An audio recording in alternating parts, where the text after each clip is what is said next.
kanalını 10 günə bitirdi. Amma indi Fərdi xanımın sayəsində pudranı belə çox nadir hallarda istifadə edir. Məsxərəyə qoymağı bilirlər. Çox vaxtda iş görüşlərimin bəzilərinə getməmişəm. Aknələrimə görə utanıb və cəmiyyət işinə çıxmadığım üçün.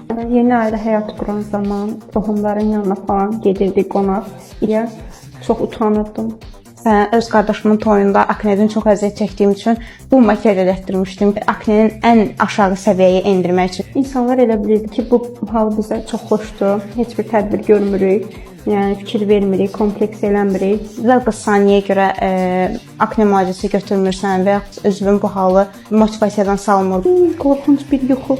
Bəlkə ən bərbad hadisə kimi yəni yadımda qalar.